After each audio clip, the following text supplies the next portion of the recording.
Fool, the keeper of the keys. Boom! They knocked again. Dudley jerked awake. "Where's the cannon?" he said stupidly.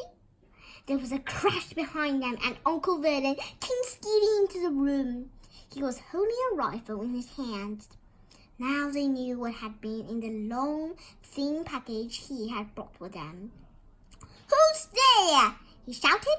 "I warn you, I'm armed." There was a pause, then smash. The door was hit with such force that it swung clean of its hinges and with a deafening crash landed flat on the floor.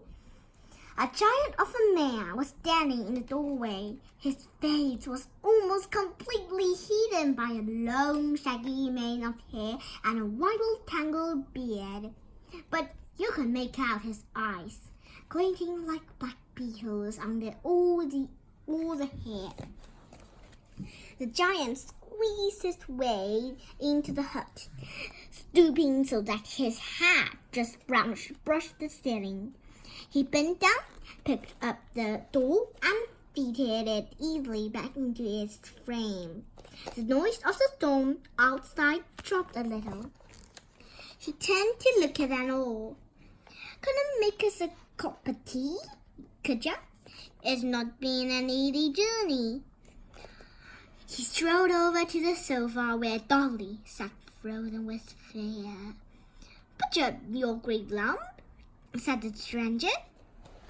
Dolly squeaked and ran behind his mother, who was crouching terrified behind Uncle Vernon. "Here's Harry," said the giant.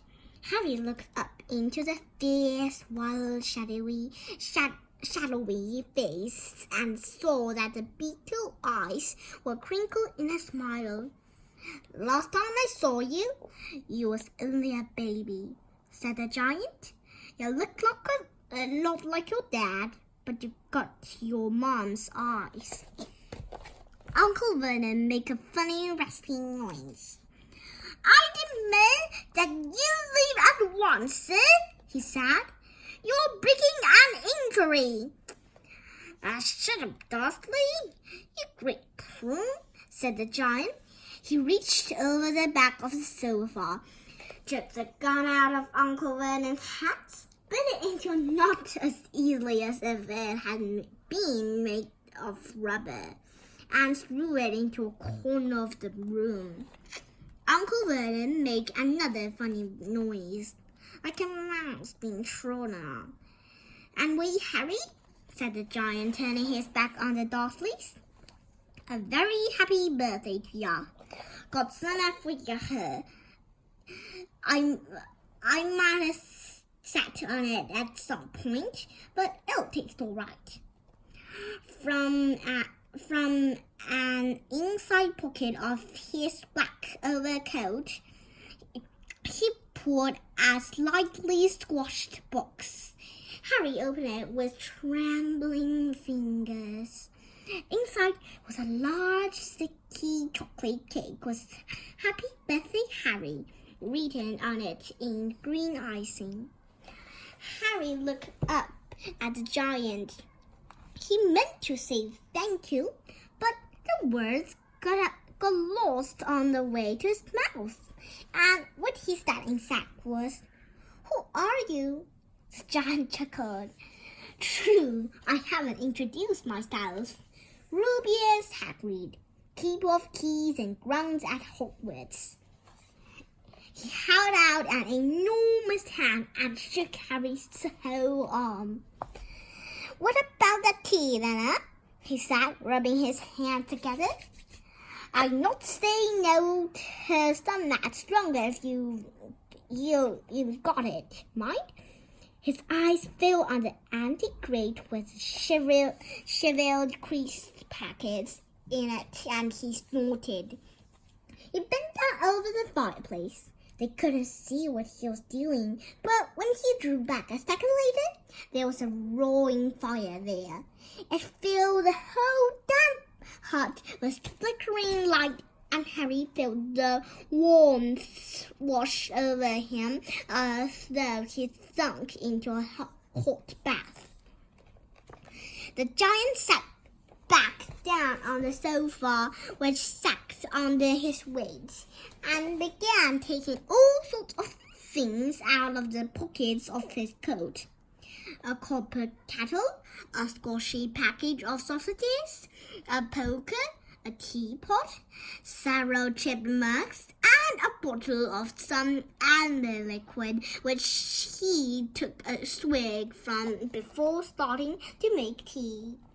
Soon the hut was full of the sound and smell of sizzling sausage. Nobody said a thing while the giant was walking. But as he slid the first 6 fat, juicy, slightly burnt sausages from the poker, Dudley fidgeted a little.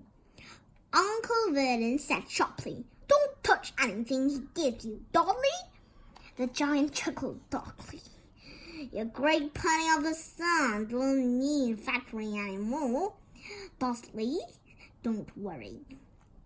He passed the sausages to Harry, who was so hungry he had never tasted anything so wonderful. But he still couldn't take his eyes off the giant.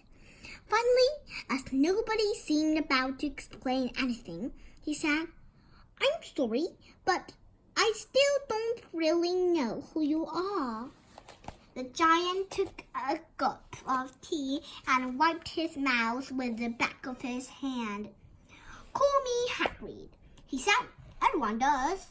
And like I told ya, I'm keeper of keys at Hogwarts.